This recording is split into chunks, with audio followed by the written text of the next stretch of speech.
vorbesc din Biblia și citim Geneza 22, la versetul 1 până versetul 14.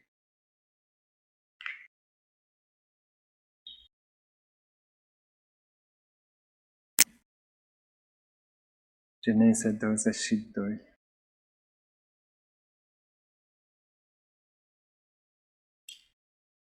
Um, 1 până 14.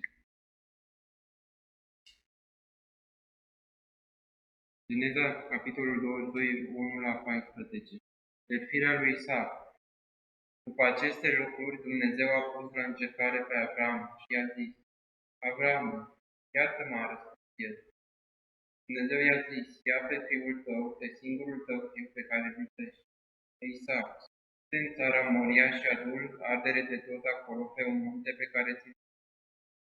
Avram s-a sculat zi de dimineață, a pus șaua pe mugat și a luat cu el 2 slugi, pe fiul său Isaac. A tăiat lemne pentru arderea de tot și a pornit spre locul pe care îi Dumnezeu. A treia zi, Avram a ridicat ochii și a văzut locul de departe. Și Avram a zis slușilor sale: aici, și băiatul vom duce până acolo, să ne închinăm și apoi ne vom întoarce la voi. Avram a luat lemnele pentru arderea de tot, le-a pus în mânarea fiului său Isaac și a luat în mână focul și au mers astfel amândoi împreună. Atunci Isaac, vorbind cu tatăl său Avram, a zis: Tată, ce este, fiule? I-a răspuns el. Isaac a zis din nou: iată focul și lemnele, dar unde este mielul pentru arderea de tot? Fiule, a răspuns Avram, Dumnezeu însuși va purta de grijă de mielul pentru arderea de tot. Și au mers amândoi împreună înainte. Când au ajuns la locul pe care îi spusese Dumnezeu Avram, a zidit acolo un altar și a așezat lemnele pe el. A legat pe fiul său Isaac și l-a pus pe altar deasupra lemnelor. Apoi Avram a întins mâna și a luat cu ca să fie pe fiul său. Atunci, îngerul Domnului l-a strigat din ceruri și a zis: Avrame, Avrame! Iată-mă, a răspuns el. Îngerul a zis: să nu pui mâna pe băiat și să nu-i faci nimic, că știu acum că te temi de Dumnezeu, întrucât n-ai cruțat pe fiul tău, pe singurul tău fiu pentru mine. Avram a ridicat ochii și a văzut înapoi a lui bebec încurca cu coarnele într-un tufiș și Avram s-a dus de a lua bebecul și l-a adus ardere de tot în locul fiului său. Avram a pus locului aceluia numele: Domnul va purta de grijă. De aceea se zice și azi, la muntele unde Domnul va purta de grijă.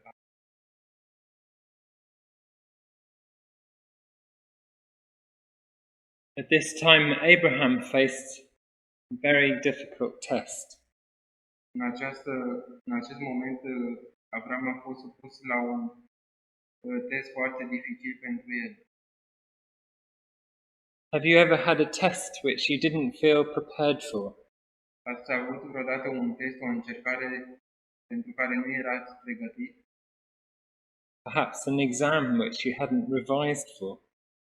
Poate un examen pentru evaluarea voastră care nu era anunțat, cum a fost și la Avram.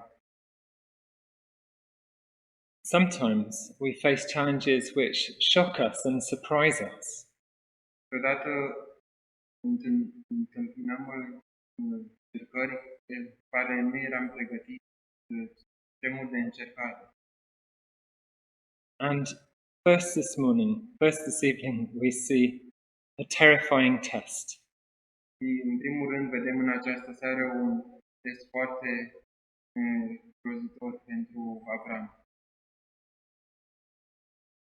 I wonder, if you have a family, what is the most valuable thing you have? Și cei care avem în familie, ne întrebăm care ar fi cel mai dificil test la care am fi pe Domnul. Abraham was asked to give up his very special child. Lui Avram i s-a cerut să-l aducă pe fiul lui și avea mai scump ca jertfă. God says, take your son, your only son, Isaac, Domnul i-a spus, ia pe fiul tău, pe singurul tău fiu Isaac. and he says, the son whom you love. Fiul tău pe care îl iubești. This is the first time in the Bible where it mentions love. Aici, în Sfânta Scriptură, apare pentru prima dată cuvântul dragoste sau iubire, care îl iubești. And this shows us how much Abraham loved his son. Ne arată cât de mult Avram iubea pe fiul său Isaac. This was the child, a miracle child, born in his old age. Acest fiu al lui Avram era o minune, născut la bătrânețea lui Avram. But God told him to sacrifice this son. Dar Dumnezeu i-a spus lui Avram să ducă ca jertfă pe acest fiu al lui. As well as a terrible test, as well as we see Abraham's trust. Și vedem că în această încercare teribilă s-a dovedit credința lui Avram. Abraham wasn't perfect. He got things wrong sometimes. Avram nu era perfect, avea și el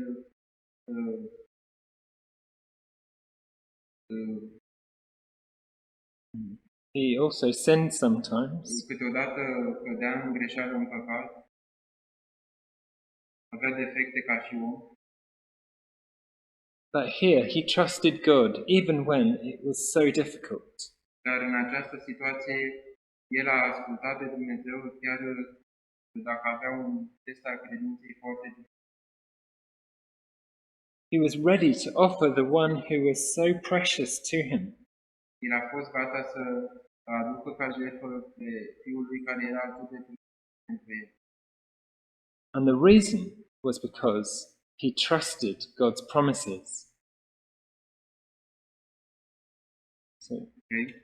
the reason, the motive, motivation. Motivul pentru care l-a adus este că avea încredere în Dumnezeu că va da. And this is how we see his trust. În acest verset vedem încrederea lui în Dumnezeu. In verse 3, Versetul 3. Avram s-a sculat zi de dimineață, a pus șaua pe măgar și a luat cu el 2 slugi de fiul său Isaac. A tăiat lemne pentru arderea de tot și a pornit spre locul pe care îi spusese Dumnezeu. I don't think Abraham slept very much that night. Cred că Avram nu prea a putut să doarmă bine în această noapte. But he trusted God even when he didn't understand. Dar el a ales să se încreadă în Dumnezeu chiar dacă nu înțelegea. He himself has a long time to think about it. El a avut un timp destul de lung pentru a se gândi la aceasta. As he chops the wood for the burnt offering, În timp ce tăia lemnele pentru jertfa care urma. and then he has 2 days' journey, so he has a long time.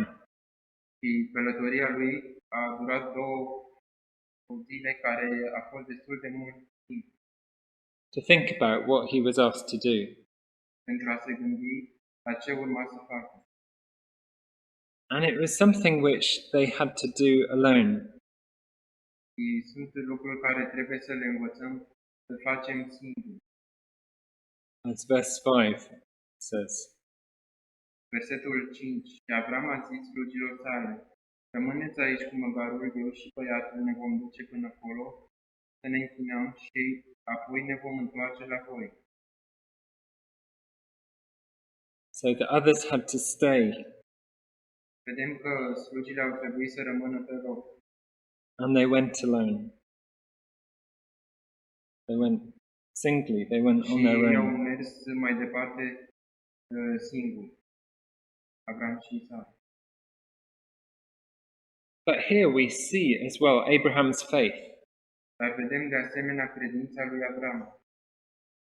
because he says, we will worship and then we will come back to you. În versetul 5, până ne vom duce până acolo și să ne închinăm și apoi ne vom întoarce la voi. Even now, Abraham trusts in God. Chiar și acum Avram avea încredere în Dumnezeu. Abraham trusted God's promise that through Isaac there will be many people coming. El avea încredere în promisiunea lui Dumnezeu că prin Isaac va primi o sămânță în mare număr. And so he trusted that God could raise Isaac from the dead. El credea că Dumnezeu are putere chiar să învie pe fiul său Isaac. And the writer to the Hebrews explains this. Aceasta ne este explicat în cartea Evrei. We can read Hebrews chapter 11 verses 17 to 19. Evrei, capitolul 11, de la versetul 17 la 9. Din credință a adus Avram jertfă pe Isaac când a fost la încercare. El, care primise făgăduințele cu bucurie, a adus jertfă pe singurul lui fiu. El căruia îi se spusese, în Isaac vei avea o sămânță care îți va purta numele. Căci se gândea că Dumnezeu poate să învieze chiar și din morți, și drept vorbind că a înviat din morți la primul.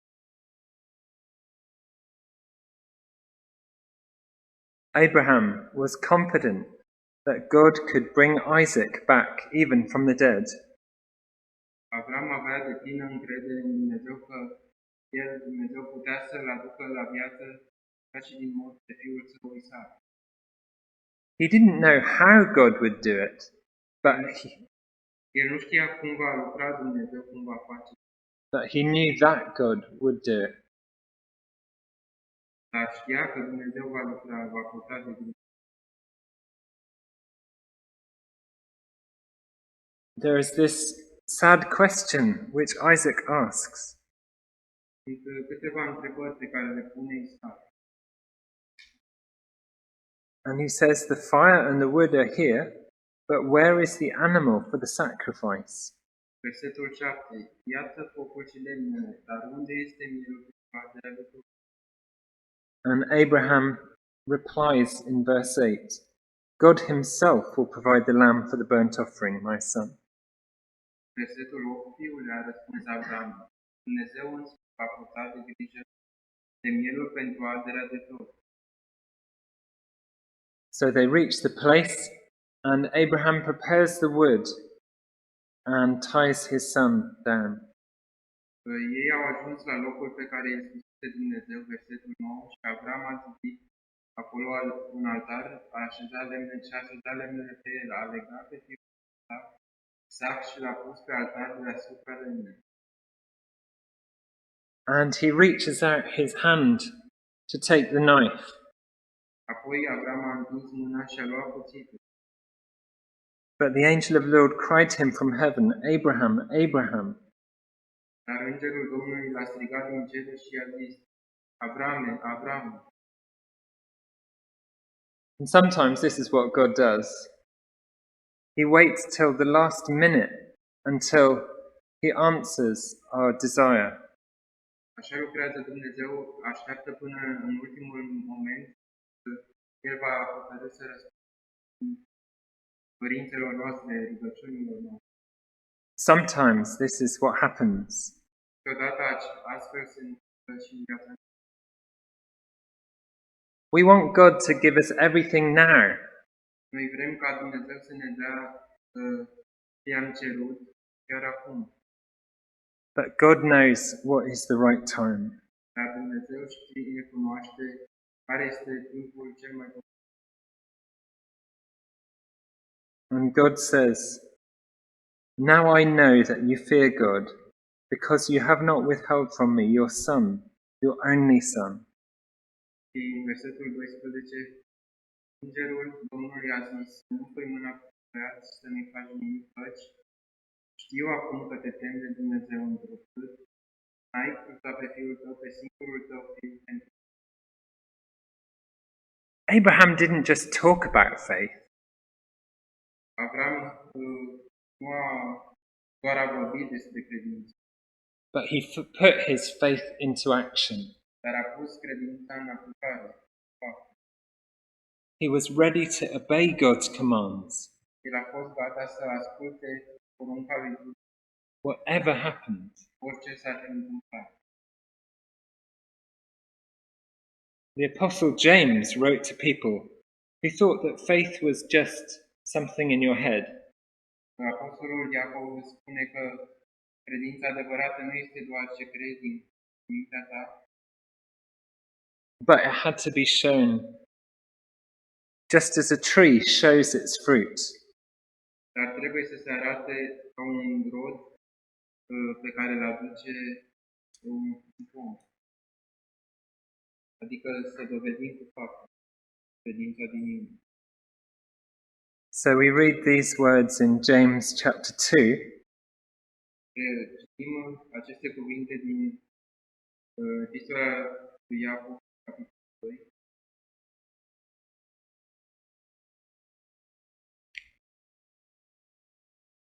and verses 21 to 23. versetul 21 la 23. Avram, părintele nostru, n-a fost el socotit neprihănit prin fapte când a adus pe fiul său Isaac jertfă pe altar? Vezi, credința lucra împreună cu faptele lui și prin fapte credința a ajuns desăvârșit. Astfel s-a împlinit Scriptura care zice: Avram a crezut pe Dumnezeu și i s-a socotit ca neprihănire și el a fost numit prietenul lui Dumnezeu. So yes, we are saved by faith alone, Da, noi suntem salvați decât prin credință, but faith is never alone. dar credința nu este niciodată singură. It shows itself in action. Ea se arată în acțiune, în fapt. Abraham showed his faith even in the hardest of times. Avram și-a dovedit credința chiar în cele mai grele încercări. Maybe sometimes you're in the kitchen, you're looking for something, Poate te găsești în bucătărie acasă și cauți ceva and you find a tea bag, but you don't know what it is. și ai vrea să găsești un pliculeț de ceai, dar nu știi unde este. Unde l-ai pus. But the way you find out is when you drop it in the hot water. So you find out what kind of tea. Dar când găsești ceaiul și îl vei pune în apă, vei vedea ce fel de ceai este acela. Ce conține. It's like that for us as Christians. Așa este și în cazul noi ca și credincioși. What we are is often shown when we're in trouble. Credința pe care o avem se dovedește chiar în încercările prin care trecem. I wonder if you were Abraham, what would you have called that mountain where this happened? So if you were Abraham, what would you have called this mountain? Dacă ai fi fost în locul lui Avram, cum ai fi numit acel munte de Dumnezeu? Would you have called it the mountain of fear? Ai fi numit acel muntele frici al temei? But Abraham calls this mountain, the Lord will provide. Dar Avram numește acel munte, Domnul va purta de grijă. God provides for us when we go through illness. Domnul poartă de grijă tuturor la luptei când trecem prin. God provides for us when we go through troubles. Dumnezeu poartă de grijă când trecem prin probleme. God has said, I will never leave you or forsake you. Dumnezeu spune, nici de cum n-am spus, niciun te voi părăsi. We know that every day He has given us the food we need to survive. Știm aceasta prin faptul că El ne-a dat dăruit zilnic hrana de care avem nevoie. And he has taken care of us. El îngrijește de noi. We also see here a shadow of what will happen with Jesus. Vedem astfel ce urma peste în viitor să se întâmple cu Domnul Iisus. As God gives up the Son, his only Son, whom he loves, Când Dumnezeu a dăruit pe singurul lui Fiu pe care îl iubește, pe iubit. we see how this Son has to carry his own wood up the hill. Vedem cum Domnul Iisus a trebuit să care în spate propria cruce pe care urma să dea viața. Like Isaac, he took it up the hill. Așa cum Isaac a urcat de-a lui alături de tatăl său. And on the third day, there is the good news. În a treia zi este vestea cea bună.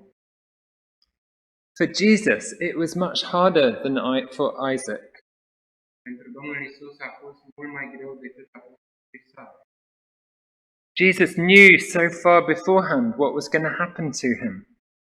El știa mai dinainte ce avea să sufere. And it was harder, but of course, because he actually went through death. Și era într-adevăr greu pentru că el trebuia să treacă prin moarte. There wasn't a ram which could be sacrificed instead. Și în cazul Domnului Iisus nu era un alt înlocuitor care să mute jertfa care stea înainte. For Isaac, an animal died instead. Pentru Isaac însă a fost un animal care a murit în locul lui. And God provides Jesus as the lamb for us.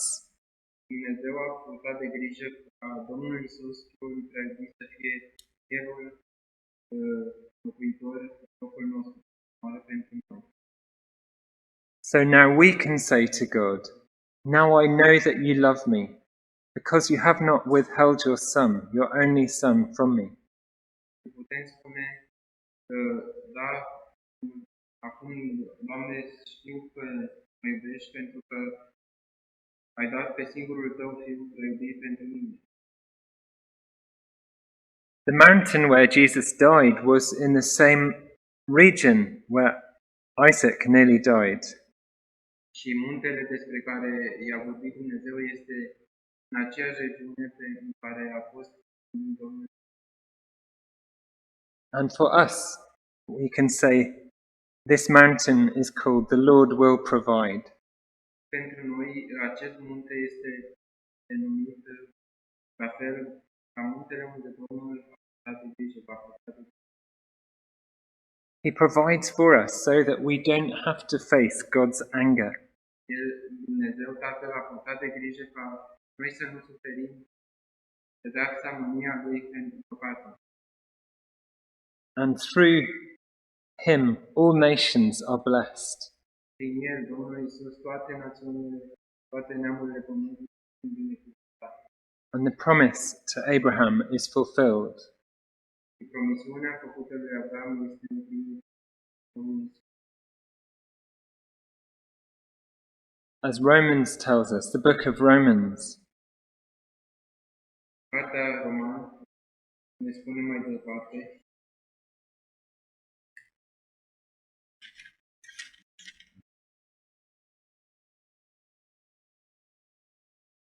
so Romans chapter 4, Roman, capitolul 4, verse 18, versetul 18. Nădăjduind împotriva oricărei nădejdi, el, Avram, a crezut și astfel a ajuns tatăl multor neamuri, după cum îi se spusese. Așa va fi sămânța ta. Abraham believed the promise about Isaac's birth Avram a crezut promisiunea lui Dumnezeu făcută în fiul său Isaac. And he continued to believe in God's promises. Și Avram a continuat să creadă în promisiunea lui Dumnezeu.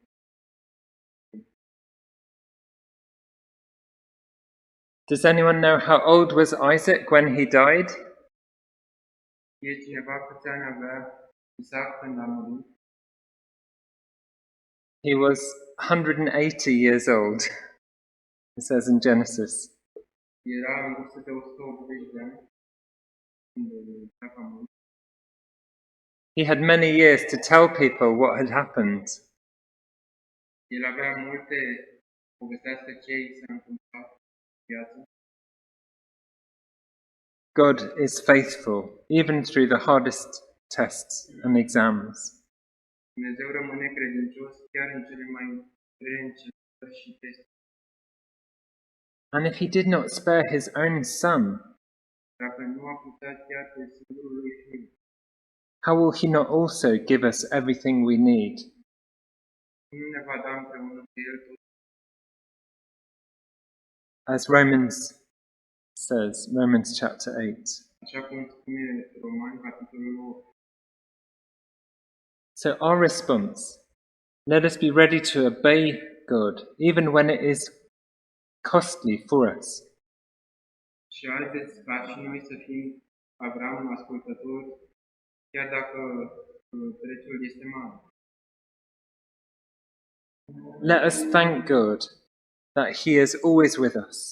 Să mulțumim lui Dumnezeu că El este cu noi. It looked like there were two people going up the hill. Poate It seemed there were two people going up the hill, Abraham and Isaac. în cazul acesta erau doi oameni care mergeau spre munte, Avram și Isaac. But God was also with them. Dar Dumnezeu era de asemenea cu ei.